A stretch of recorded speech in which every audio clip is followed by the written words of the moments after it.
North Korea के north east में एक पहाड़ है जिसका नाम है माउंट मंटान। चीन की सीमा से सिर्फ 80 किलोमीटर दूर है ये। क्या हुआ था यहाँ पे? 3 सितंबर 2017 के सुबह 12:30 बजे के करीब पहाड़ के अंदर एक धमाका हुआ। इतना बड़ा धमाका कि पहाड़ की 2205 मीटर ऊंची चोटी आधा मीटर नीचे बैठ गई। एक हिस्सा पहाड़ का 3 मीटर बाहर की तरफ फूल गया और एक भूकंप सा पैदा हुआ जिसके झटके चीन, साउथ कोरिया और जापान तक महसूस हुए। ये एक हाइड्रोजन बॉम्ब का टेस्ट था। हाइड्रोजन बॉम्ब परमाणु बम का सबसे खतरनाक रूप। इसकी ताकत 250 किलो टन आंकी गई, यानी हिरोशिमा पर गिराए गए बम से लगभग 15 गुना ज्यादा। 1992 के बाद यह दुनिया का सबसे बड़ा न्यूक्लियर धमाका था। इसके बाद से आज तक किसी देश ने इतना बड़ा न्यूक्लियर टेस्ट नहीं किया। और एक कारनामा किया था एक ऐसे देश ने जिसकी कुल आबादी ही 2.5 करोड़ है, इकॉनमी जिसकी अर्थव्यवस्था पूरी तरह बर्बाद है, जिस पर दुनिया के सबसे सख्त सैंक्शन लगे हुए हैं, उत्तर कोरिया। उत्तर कोरिया के तानाशाह किम जोंग उन ने हाल में नॉर्थ कोरिया के संविधान में एक क्लॉज जोड़ दिया है कि अगर उनकी हत्या हुई तो दोषी देश पर न्यूक्लियर बमों की बारिश होगी। इशारा अमेरिका और उसके सहयोगी देशों की तरफ था। अब यहाँ सवाल खड़ा होता है कि जो काम ईरान नहीं कर पाया वो नॉर्थ कोरिया ने कैसे किया। ईरान की तरह नॉर्थ कोरिया की भी अमेरिका से दुश्मनी है, फिर अमेरिका नॉर्थ कोरिया को क्यों नहीं रोक पाया? ये कहानी 70 साल चली है।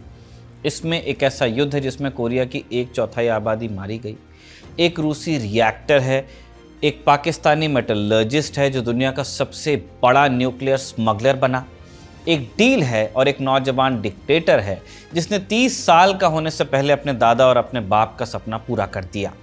नमस्ते, मैं हूं निखिल और आप देख रहे हैं अलिफ लैला, जिसमें आज कहानी उत्तर कोरिया के परमाणु प्रोग्राम की।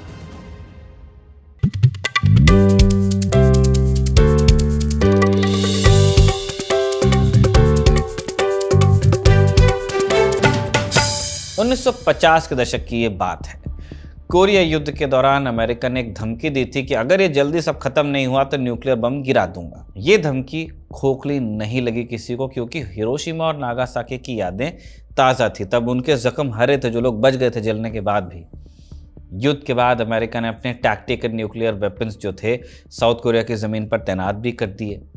नॉर्थ कोरिया के तानाशाह किम इल सुंग के दिमाग में बात बैठ गई कि अगर मेरे पास न्यूक्लियर बॉम्ब नहीं हुआ तो अमेरिका किसी भी दिन मुझे निपटा देगा।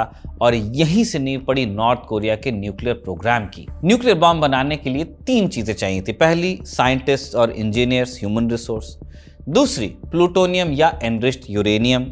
और तीसरी, एक डिवाइस यानी एक बॉम्ब का डिजाइन जिसमें ये प्लूटोनियम या यूरेनियम डालकर धमाका करवाया जा सके।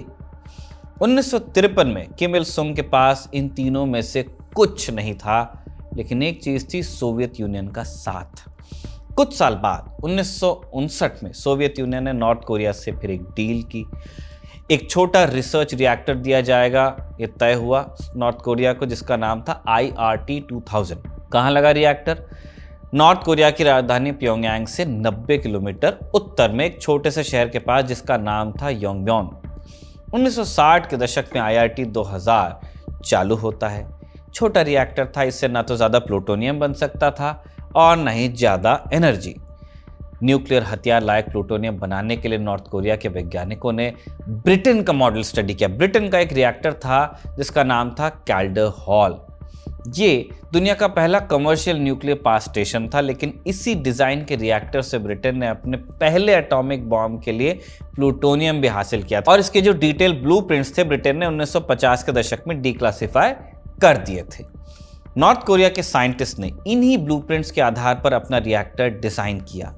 एक 5 मेगावाट का रिएक्टर बनाया गया जिसको चालू होने में लंबा वक्त लगा। 1986 में जाकर ये रिएक्टर चालू हुआ और इसी बीच एक दिलचस्प चीज भी हो गई। 1985 में सोवियत यूनियन ने नॉर्थ कोरिया पर भारी दबाव डालकर NPT साइन करा दी, न्यूक्लियर नॉन प्रोलिफरेशन ट्रीटी जिसको आप कहते हैं। इसमें देश ये वादा करता है कि वो बॉम्ब नहीं बनाएगा। न्यूक्लियर बॉम्ब की बात कर रहे हैं।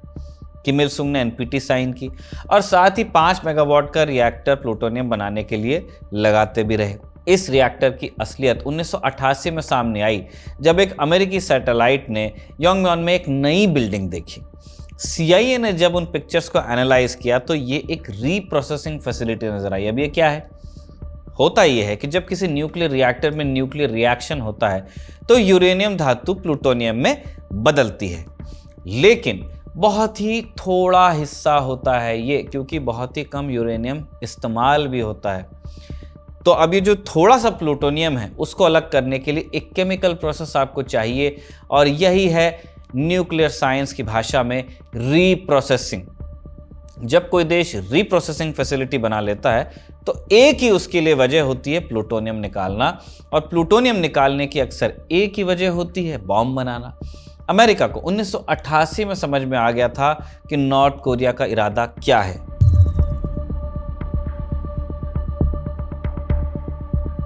नॉर्थ कोरिया का न्यूक्लियर प्रोग्राम तेजी से आगे बढ़ रहा था और फिर एक झटका लगा।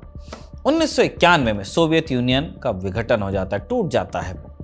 नॉर्थ कोरिया का सबसे बड़ा सहारा यही था।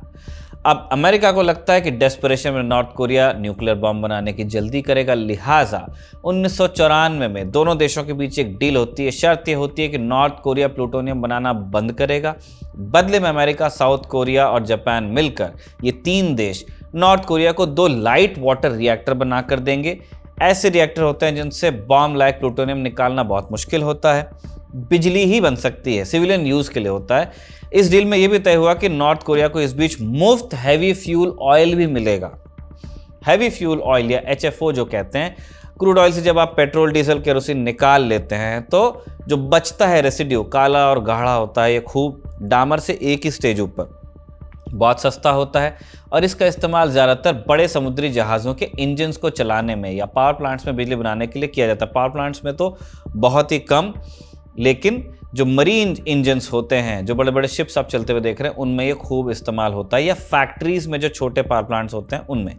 1994 से 2002 तक पूरे 8 साल अमेरिका और नॉर्थ कोरिया के बीच डील चलती रही, कायम रही। नॉर्थ कोरिया ने प्लूटोनियम नहीं बनाया, लेकिन इस डील में एक छोटा सा लूप होल था। डील में प्लूटोनियम बनाने की तो मनाही थी, नॉर्थ कोरिया ने प्लूटोनियम बनाया भी नहीं, लेकिन यूरेनियम एनरिचमेंट को लेकर कुछ कहा नहीं गया था, और यूरेनियम से भी न्यूक्लियर बॉम्ब बन सकता है। इस बात को डील में इसलिए नहीं लिखा गया था क्योंकि जो 1990s की बात हो रही है, तब नॉर्थ कोरिया के पास यूरेनियम एनरिचमेंट फैसिलिटीज थी नहीं। भविष्य की चिंता थी तो भविष्य पे छोड़ भी दिया गया कि बाद में देखेंगे, और यही बात आगे जाकर इस डील के खत्म होने का एक मेन कारण बनी, क्योंकि चुपके चुपके एक पाकिस्तानी नॉर्थ कोरिया को यूरेनियम एनरिचमेंट की टेक्नोलॉजी बेच रहा था।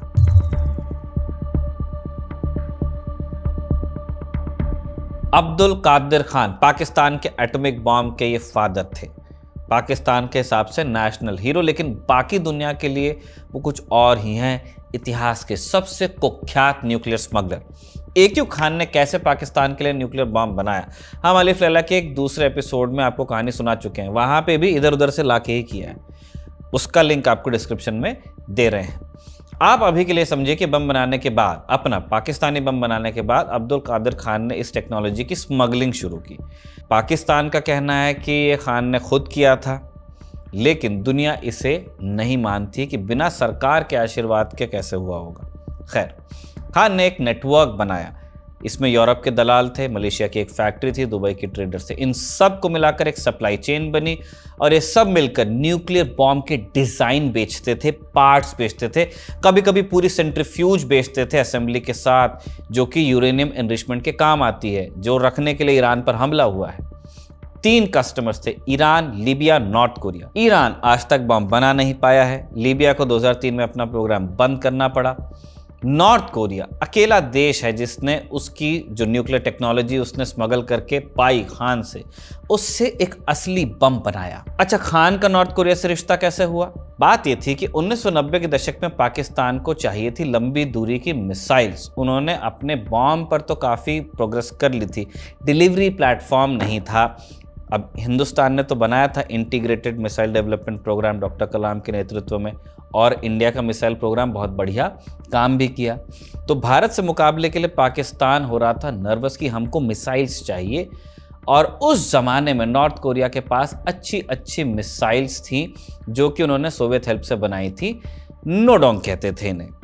तो एक बार्टर डील हुई। नॉर्थ कोरिया नोडोंग मिसाइल देगा और पाकिस्तान सेंट्रीफ्यूज के डिजाइन। 1993 में पाकिस्तान की प्रधानमंत्री बेनजीर भुट्टो खुद प्योंगयांग गई। खान ने भी नॉर्थ कोरिया का दौरा किया। नॉर्थ कोरिया के न्यूक्लियर प्रोग्राम पर लिखी किताब हिंज पॉइंट्स में अमेरिकी न्यूक्लियर साइंटिस्ट सिगफ्रिड एस हैकर लिखते हैं कि AQ खान मिलिट्री प्लेन्स में सेंट्रीफ्यूज नॉर्थ कोरिया भेजते थे। ये प्लेन पाकिस्तान की डिफेंस मिनिस्ट्री से बुक होते थे, इसीलिए किसी को शक नहीं होता था, क्योंकि उनका कहना होता था कि वो कन्वेंशनल वेपन्स की बात कर रहे हैं, कुछ जा रहा होगा राइफल गोली वगैरह। अब पायलट भी जोड़ आ रहा है, उसको भी नहीं पता वो क्या जाने कि क्रेट में मिसाइल का पार्ट है या सेंट्रीफ्यूज का। 2001 में नॉर्थ कोरिया बड़ी मात्रा में सेंट्रीफ्यूज से जुड़े सामान खरीदना शुरू करता है और इसका खुलासा होता है 2002 में। अप्रैल 2002 में एक फ्रेंच जहाज को सुएज कैनाल में रोका गया। इसका नाम था विले डी वर्गो। इस पे एक जर्मन कंपनी का ऑर्डर लदा हुआ था। क्या था? 200 टन एल्यूमिनियम ट्यूबिंग। अब पेपर वर्क में यह लिखा था कि ये जो ट्यूबिंग है चीन की एक एयरक्राफ्ट कंपनी को भेजी जा रही है फ्यूल टैंक बनाने के लिए। लेकिन जर्मनी की कोर्ट में एक अधिकारी ने यह गवाही दी कि ये जो ट्यूबिंग की स्पेसिफिकेशंस हैं एग्जैक्टली मैच करती हैं सेंट्रीफ्यूज की केसिंग से। इसी केस में सामने आया कि सामान का जो रियल कस्टमर है चीन की कोई एरोस्पेस कंपनी नहीं बल्कि नॉर्थ कोरिया की सरकार थी। खेल खुल गया। इसी के साथ अमेरिका और नॉर्थ कोरिया के बीच डील हो गई खत्म।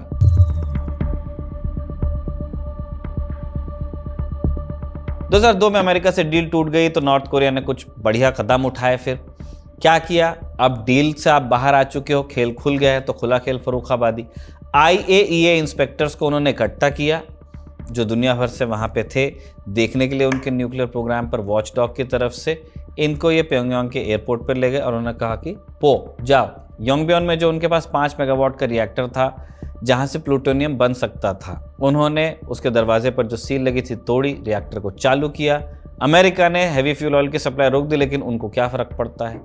जनवरी 2003 में नॉर्थ कोरिया ने treaty on the non proliferation of nuclear weapons यानी NPT से बाहर निकलने का ऐलान भी कर दिया और दुनिया का पहला और इकलौता देश बना जिसने NPT साइन भी की और छोड़ी भी। अब नॉर्थ कोरिया के पास दोनों रास्ते खुले थे। पुराना प्लूटोनियम वाला रास्ता भी था और नया यूरेनियम वाला रास्ता भी था जो AQ खान ने बेचा था। चुपके चुपके ये परवान चढ़ने लगा। प्लूटोनियम बनाने के लिए नॉर्थ कोरिया ने रीप्रोसेसिंग फैसिलिटी चालू की थी। यहां से उनको 25 से 30 किलो प्लूटोनियम मिल गया और ये काफ़ी था 4 से 6 बॉम्ब्स के लिए, है ना। हम अभी एटम बॉम्ब की बात कर रहे हैं जो प्लूटोनियम बॉम्ब्स होते हैं, नॉट हाइड्रोजन बॉम्ब्स। यहां आप एक बात समझिए कि प्लूटोनियम आपके पास आ गया, ये एक बात है, बॉम्ब बनाया ये दूसरी बात है। अब 4 से 6 बॉम्ब्स का सामान तो आ गया आपके पास प्लूटोनियम, लेकिन आपको ये समझना पड़ेगा कि प्लूटोनियम का आपके पास होना एक बात है और बॉम्ब बनाना दूसरी बात है। बॉम्ब बनाने के लिए प्लूटोनियम को एक खास शेप में ढालना पड़ता है, एक स्फीयर में, एक गेंद के आकार में, जिसे कहा जाता है मशीनिंग। एक मेटल से डील कर रहे हैं आप। फिर इसके चारों तरफ एक्सप्लोसिव का एक लेंस बनाना पड़ता है। जब ये एक्सप्लोसिव एक साथ फटते हैं तो प्लूटोनियम की गेंद सिमटकर इतनी डेंस हो जाती है कि फिर उसमें चेन रिएक्शन शुरू होता है प्रेशर और टेम्परेचर की वजह से और फिर न्यूक्लियर फिजन होता है, न्यूक्लियर एक्सप्लोजन। ये इम्प्लोजन डिजाइन कहलाता है। इसमें टाइमिंग इतनी सटीक चाहिए कि सब कुछ माइक्रो सेकेंड्स में हो जाए। सारे एक्सप्लोसिव जितना है वो लेंस आपने बनाया है, एक स्फेरिकल लेंस जिसके अंदर आपने प्लूटोनियम की गेंद रखी है, सबको एक साथ डेटोनेट होना है, वरना प्लूटोनियम ठीक से श्रिंक नहीं होगा और बॉम्ब आपका फिजल हो जाएगा, फुस। नॉर्थ कोरिया के साइंटिस्ट को यह काम मास्टर करने में 3 साल लगे।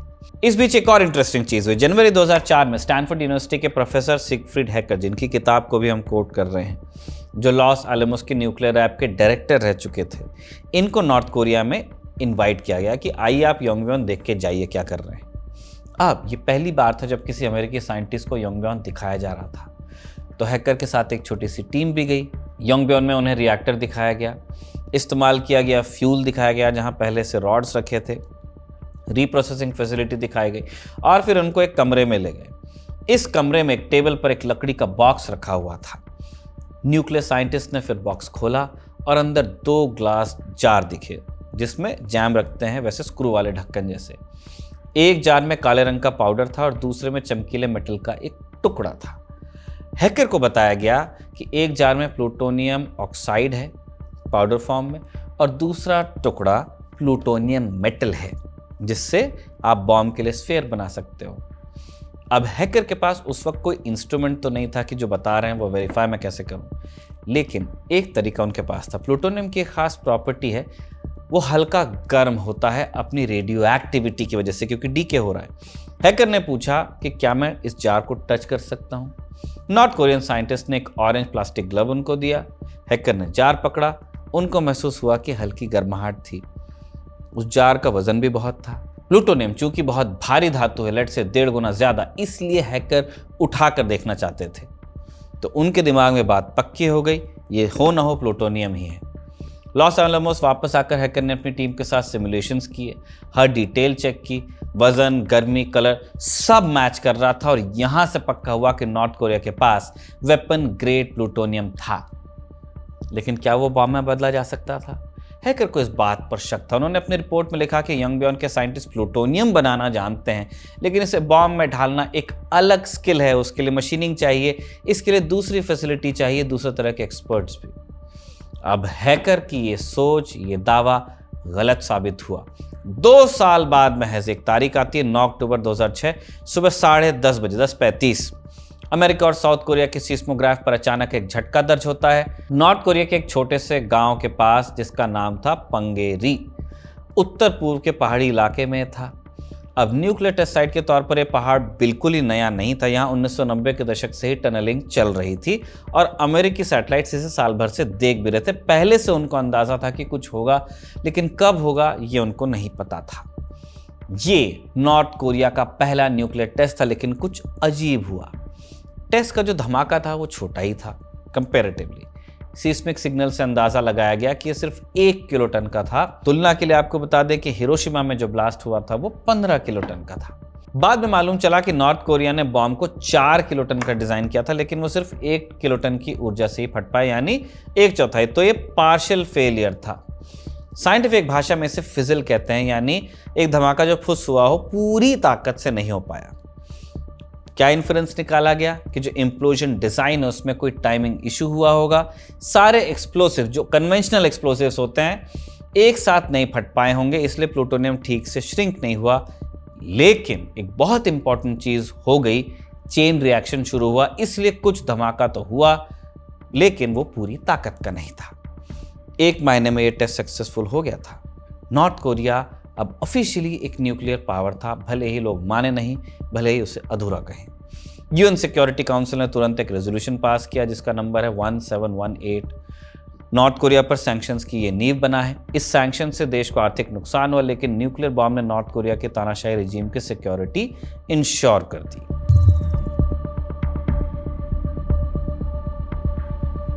दो 2006 के टेस्ट के बाद की कहानी और दिलचस्प है। एक तरफ अमेरिका के साथ बातचीत चलती रही, 6 पार्टी टॉक्स, किनके बीच? अमेरिका, चीन, रूस, जापान, साउथ कोरिया और नॉर्थ कोरिया, 6 पार्टी टॉक। 2007 में एक समझौता हुआ। नॉर्थ कोरिया यंगबियोन की कुछ फैसिलिटीज को बंद करेगा, बदले में उसे एनर्जी असिस्टेंस मिलेगी। जून 2008 में एक नाटकीय मोमेंट आता है। नॉर्थ कोरिया ने यंगबियोन रिएक्टर का कूलिंग टावर, यानी जिसमें आप पानी ठंडा करते हैं, वो जो एक बड़ी चिमनी होती है, सबके सामने डेटोनेट कर दी। दुनिया भर के टेलीविजन चैनल्स पर लाइव दिखाया गया। अब ये उनका एक मैसेज था कि हम डी-न्यूक्लियराइज करेंगे नॉर्थ कोरिया को, लेकिन ये एक दिखावा था। कूलिंग टावर फिर से बन सकता था और रिएक्टर फिर से चालू हो सकता था, जो कि कुछ साल बाद हुआ भी। इसी बीच जुलाई 2008 में किम जोंग इल को हो गया लकवा मारा उनको। नॉर्थ कोरिया के तब के तानाशाह थे किम इल सुंग के ये बेटे हैं, संस्थापक के बेटे। महीनों उन्हें पब्लिक में नहीं देखा गया और इसी के साथ ही अंदर सक्सेशन प्लान शुरू हुआ। किम जोंग इल को एहसास था कि उनके पास ज़्यादा वक्त नहीं है, तो उन्होंने अपने बेटे के लिए ज़मीन तैयार करनी शुरू की और उन्होंने यह तय पाया कि एक मजबूत न्यूक्लियर आर्सेनल ही उस ज़मीन का सबसे ज़रूरी हिस्सा होगा। 25 मई 2009 नॉर्थ कोरिया ने अपना दूसरा न्यूक्लियर टेस्ट किया। इस बार माउंट मैंटैप के नीचे एक नई टनल में टेस्ट हुआ। यह टेस्ट 2006 से बेहतर रहा। लगभग 4 से 7 किलोटन का धमाका हुआ। यानी नॉर्थ कोरिया एक्चुअल बॉम्ब बनाने की कैपेबिलिटी रखता था, एक फिजन बॉम्ब, पुराने ज़माने का एटम बॉम्ब। एक चीज़ लेकिन अभी भी मिसिंग थी, डिलीवरी सिस्टम, आप इसको भेजोगे कैसे, यानी बॉम्ब को दुश्मन तक कैसे पहुंचाएंगे, मिसाइल। आप समझेंगे इस बात को कि बॉम्ब बनाना एक काम है, उसे मिसाइल पर रखना, हजारों किलोमीटर दूर तक ले जाना और किसी एक टारगेट पर एक्यूरेटली गिराना अलग काम है, और ये दो अलग चैलेंजेस हैं। पहले आपको क्या करना होगा, आपको बॉम्ब को छोटा करना है। नॉर्थ कोरिया का 2006 का बॉम्ब एक ट्रक जितना बड़ा था। इसे मिसाइल की नोज पर फिट करने के लिए इसका मिनिएचराइजेशन करना था, यानी इसे छोटा करना था, जूम आउट। दूसरा, मिसाइल बनानी थी, एक ऐसी मिसाइल जो हजारों किलोमीटर तक उड़ सके, इस वजन को लेकर एटमॉस्फेयर से बाहर जाए। बैलिस्टिक मिसाइल्स होती हैं बेसिकली, एटमॉस्फेयर में जाती है, ट्रैवल करती है, फिर वापस आती है ऑलमोस्ट वर्टिकल। ये दोनों काम नॉर्थ कोरिया ने अगले 8 सालों में किए। और यहां एक तीसरी थ्योरी की भी बात होती है, एक अनसुलझा रहस्य। क्या? जब 1991 में सोवियत यूनियन टूटा तो वहां के हजारों साइंटिस्ट हो गए बेरोजगार। इसमें से बहुत सारे थे जो मिसाइल बनाते थे। एक स्टडी के मुताबिक इनमें से 62% साइंटिस्ट 1990 के दशक में $50 प्रति महीने से भी कम कमा रहे थे। ये साइंटिस्ट अपनी एक्सपर्टीज को बेचने को भी तैयार थे जब नौकरी गई। 1992 में एक इंटरेस्टिंग इंसिडेंट भी हुआ। सोवियत यूनियन की सबसे बड़ी मिसाइल डिजाइन कंपनी थी माकायेव। इसके 64 साइंटिस्ट अपने परिवारों के साथ मॉस्को के एयरपोर्ट पर धरे गए। ये सब नॉर्थ कोरिया जा रहे थे परमानेंट रहने के लिए, $3 मिलियन के कॉन्ट्रैक्ट के तहत। रशियन गवर्नमेंट ने किसी तरह इनको रोक लिया, लेकिन ये सिर्फ एक नोन केस है। कितने ही थे जो पकड़े नहीं गए, चले गए, जानता नहीं कोई कि नंबर क्या है। नॉर्थ कोरिया के मिसाइल टेक्नोलॉजी में 1990 के दशक के बाद जो छलांग आई, माना जाता है कि उसके पीछे इन्हीं सोवियत साइंटिस्ट का हाथ था। इन्हीं की बदौलत नॉर्थ कोरिया मिसाइल टेक्नोलॉजी में इतना आगे गया। और कर्व भी यूएसएसआर की तरह ही है। नॉर्थ कोरिया ने भी स्कड मिसाइल से शुरुआत की, सिमिलर डिजाइन से, और धीरे धीरे मिसाइल्स की रेंज बढ़ाई। नोडोंग, हावसोंग 10, हावसोंग 12, 14, 15, हर पीढ़ी पहले से बेहतर।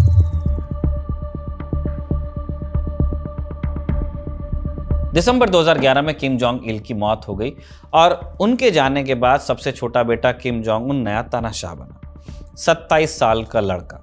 कुछ लोगों को लगा कि इससे कुछ हो नहीं पाएगा, लेकिन ये अनुमान बहुत गलत निकला। किम जोंग उन ने अपने पहले कुछ सालों में 2 काम किए। पहला, अंदरूनी राजनीति में अपनी पकड़ मजबूत कर ली। अपने ही चाचे को 2013 में एग्जीक्यूट करवा दिया एक पब्लिक ट्रायल में। मैसेज था कि कोई भी हो मेरे रास्ते में आएगा नहीं। कई लोगों को मरवाया इसने। दूसरा काम था न्यूक्लियर प्रोग्राम को टॉप प्रायोरिटी देना। एक पॉलिसी बनाते हैं ये नए तानाशाह साहब, जिसका नाम था ब्यूंगजिंग, यानी समानांतर विकास होगा। एक तरफ इकोनॉमी, दूसरी तरफ न्यूक्लियर वेपन, दोनों साथ चलेंगे। लेकिन असल में न्यूक्लियर को प्रायोरिटी मिली, इकोनॉमी को नहीं मिली। इसीलिए इतनी बुरी स्थिति आज भी है नॉर्थ कोरिया में। अगले 6 साल नॉर्थ कोरिया के लिए न्यूक्लियर डेवलपमेंट के सबसे इंटेंस साल थे। 12 फरवरी 2013 आता है तीसरा न्यूक्लियर टेस्ट, 7 से 17 किलोटन के बीच का धमाका, डिजाइन पहले से बेहतर। 6 जनवरी 2016 चौथा टेस्ट होता है। पहली बार नॉर्थ कोरिया ने दावा किया कि यह एक हाइड्रोजन बॉम्ब है, लेकिन धमाका 10 किलोटन के आसपास था। इतना हाइड्रोजन बॉम्ब के लिए एक्सपर्ट्स ने छोटा बताया। ज्यादातर एक्सपर्ट्स ने कहा कि एक बूस्टेड फिशन वेपन था, यानी एक फिशन बॉम्ब जिसमें थोड़ा हाइड्रोजन का बूस्टर था। असली हाइड्रोजन बॉम्ब ये नहीं था। 9 सितंबर 2016 आया, 5वां टेस्ट होता है 10 से 25 किलोटन के बीच। इस बार नॉर्थ कोरिया ने दावा किया कि एक स्टैंडर्डाइज वॉरहेड था, यानी एक ऐसा बॉम्ब जो मिसाइल पर भी फिट किया जा सकता था। इन सब टेस्ट के बीच मिसाइल लॉन्चेस चलते रहे। 2016 में 24 बैलिस्टिक मिसाइल लॉन्च हुए, सिर्फ एक साल में, महीने के 2। अगले साल और ड्रामा हुआ।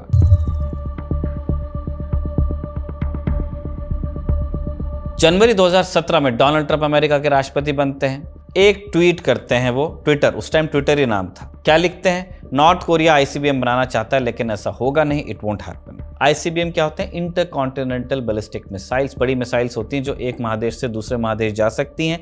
मिनिमम रेंज इनकी 5500 किलोमीटर की होती है। 4 जुलाई 2017 को, यानी अमेरिका के इंडिपेंडेंस डे पर, नॉर्थ कोरिया ने हॉसोंग 14 लॉन्च की, उनकी पहली आईसीबीएम। ये जो ट्रंप का ट्वीट था कि यह नहीं होगा, उसका जवाब था। 28 जुलाई 2017 दूसरी आईसीबीएम का टेस्ट होता है, हॉसोंग 14 का दूसरा वर्जन। इस बार रेंज और ज्यादा। अंदाजा लगाया गया कि इसकी जद में न्यूयॉर्क और वॉशिंगटन भी आ सकते हैं, ईस्ट कोस्ट की सिटीज।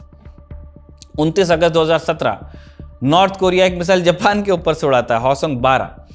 ये जापान के ऊपर से गुजरी और पैसिफिक ओशन में गिरी। जापान के अंदर अलार्म सिस्टम्स बजने लगे, लोगों को सुरक्षित जगह पर जाने को कहा गया। दशकों में हुआ जब कोई मिसाइल जापान के ऊपर से उड़ी थी और राष्ट्रपति ट्रंप ने तब जवाब में कहा था कि नॉर्थ कोरिया को फायर एंड फ्यूरी का सामना करना पड़ेगा, आग और क्रोध, ऐसी आग जो दुनिया ने देखी नहीं होगी। 3 सितंबर 2017 आता है, फिर सुबह के 12:36 माउंट मोंटाप हिलता है। वही कहानी जहां से हमने शुरुआत की। 6.3 मैग्नीट्यूड का भूकंप आता है, पहाड़ की चोटी आधा मीटर नीचे आती है, 200 से 250 किलोटन का धमाका होता है, हिरोशिमा से 15 गुना बड़ा। नॉर्थ कोरिया ने दावा किया कि एक 2 स्टेज थर्मोन्यूक्लियर वेपन था, यानी असली हाइड्रोजन बॉम्ब। अब यहां आपको एक पल रुक के 2 स्टेज और हाइड्रोजन बॉम्ब का थोड़ा आइडिया देते हैं कि इसमें इतनी ताकत क्यों और कैसे आती है। साधारण एटॉमिक बॉम्ब फिजन पर काम करता है, यानी यूरेनियम या प्लूटोनियम के एटम को तोड़कर एनर्जी बनती है जब 2 नए मेटल्स बनते हैं। हाइड्रोजन बॉम्ब अलग तरीके से काम करता है, यहाँ फ्यूजन होता है 2 स्टेजेस में। पहले एक फिजन बॉम्ब फटता है, यानी एक पुराना ओल्ड स्कूल न्यूक्लियर बॉम्ब। ये बहुत ज़्यादा गर्मी और प्रेशर पैदा करता है और इस गर्मी और प्रेशर से एक दूसरा रिएक्शन होता है, यानी हाइड्रोजन के एटम्स आपस में फ्यूज होते हैं और इस फ्यूजन से बहुत ज़्यादा एनर्जी निकलती है, कई गुना ज़्यादा। इसी प्रिंसिपल पर आपका सन काम कर रहा है, वहाँ भी फ्यूजन हो रहा है। हाइड्रोजन बॉम्ब फिजन बॉम्ब से 10 से 100 गुना पावरफुल हो सकता है। दुनिया के सिर्फ 5 देशों के पास ऑफिशियली हाइड्रोजन बॉम्ब है, अमेरिका, रूस, चीन, फ्रांस और ब्रिटेन। भारत के पास भी है। 3 सितंबर 2017 के बाद नॉर्थ कोरिया अगला देश बनता है। टेस्ट से कुछ घंटे पहले KCNA, नॉर्थ कोरिया की जो सरकारी न्यूज़ एजेंसी है, वो एक तस्वीर रिलीज करती है। इसमें किम जोंग उन एक डिवाइस के सामने खड़े थे, एक पीनट जैसा आकार जिसका था, यानी एक मूंगफली जैसा। बाद में एक्सपर्ट्स ने इसे द पीनट ही नाम दे दिया। ये डिवाइस इस साइज का था, उस डायमेंशन का था कि हॉसंग 14 ICBM की नोक में वो फिट हो सकता था। तस्वीर में ही पीछे दीवार पर हॉसंग 14 का एक डायग्राम भी लटका हुआ था। ये एक मैसेज था कि हमारे पास बम भी है और अमेरिका तक पहुंचाने वाली मिसाइल भी। लेकिन अंतिम सबूत अभी भी बाकी था। ICBM की पूरी रेंज वाली फ्लाइट अभी भी होनी थी। 28 नवंबर 2017 को ही आधी रात के बाद नॉर्थ कोरिया ने एक नई मिसाइल लॉन्च की, हॉसंग 15। ये हॉसंग 14 से भी ज्यादा बड़ी थी, ज्यादा शक्तिशाली थी, ज्यादा रेंज वाली। ये मिसाइल सीधी ऊपर भेजी गई 4500 किलोमीटर ऊंचाई पर अंतरिक्ष में और फिर वापस गिरी जापान के सागर में। अगर इसी मिसाइल को नॉर्मल ट्रेजेक्टरी पर भेजा जाता, यानी कम वर्टिकल ज्यादा हॉरिजॉन्टल, तो ये 13,000 किलोमीटर तक चली जाती, यानी अमेरिका के पूरे मेनलैंड पर कहीं भी गिर सकती थी। Washington, New York, LA, west coast में भी, कहीं भी। ये किम जोंग उनका फाइनल चेक था, आखिरी प्रूफ। 1 जनवरी 2018 को अपने नए साल के भाषण में किम जोंग उन ने ऐलान किया कि हमारा न्यूक्लियर प्रोग्राम कंप्लीट हो चुका है, जो न्यूक्लियर डेटरेंस हमको चाहिए थी वो आ गई है। 70 साल का सफर किम इल सुंग ने 1952 में जो शुरू किया था, उनके बेटे ने जो आगे बढ़ाया, उनके पोते ने पूरा कर दिया।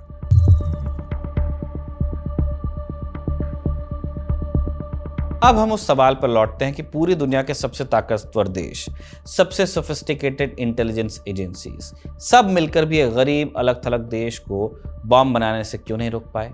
सबसे बेसिक जवाब तो है ऑयल। ऑयल नहीं है नॉर्थ कोरिया में, लेकिन कुछ और जवाब भी है।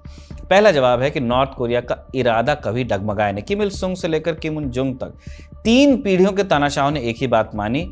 इकॉनमी गिरी, लाखों लोग भूख से मरे, सैंक्शंस लगे, लेकिन बॉम्ब पर इन्वेस्टमेंट उनका कभी नहीं रुका।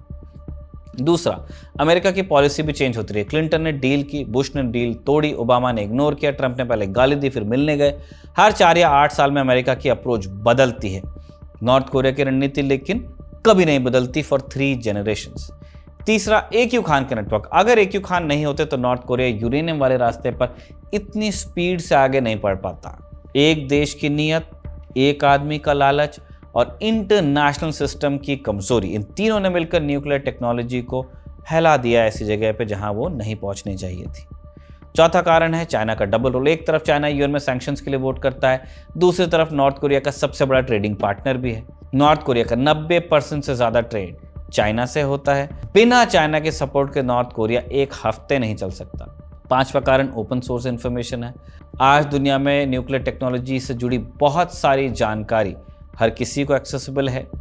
ब्रिटेन के केडर हॉल रिएक्टर के ब्लूप्रिंट्स, IAEA के पब्लिकेशंस, यूरेनको की सेंट्रीफ्यूज डिजाइंस जो AQ खान ने चुराई, इन सब ने मिलकर टेक्नोलॉजी की बाधा को कम कर दिया और आज का न्यूक्लियर वेपन 1945 के मुकाबले बहुत आसानी से बनने लगा। इस सब में सबसे पते की बात यह है कि अगर एक बार बॉम्ब बन जाए तो फिर पीछे नहीं हटा जाता। आज नॉर्थ कोरिया के पास अंदाजन 40 से 60 न्यूक्लियर वॉरहेड्स हैं और इन्हें छोड़ने का कोई रीजन किम जोंग उनके पास नहीं है। क्यों? क्योंकि उनके पास एग्जाम्पल्स हैं। वो देख रहे हैं दुनिया में क्या हो रहा है। लीबिया के राष्ट्रपति मुअम्मर गद्दाफी ने 2003 में अपने न्यूक्लियर प्रोग्राम बंद किया एक डील में। 2011 में जब अरब स्प्रिंग हुई तो नेटो ने लीबिया पर हमला किया, गद्दाफी मारे गए अपने ही लोगों के हाथों सड़क पर। यूक्रेन, उनके पास तो न्यूक्लियर वेपन्स थे, उन्होंने दुनिया के भरोसे पर लौटाए। यही यूएस, ब्रिटेन और यूएसएसआर, रशिया था। इसके सिक्योरिटी गारंटी मिली, उसके बावजूद एक गारंटर ने हमला किया, दूसरा गारंटर ने साथ छोड़ने का धमकी दी।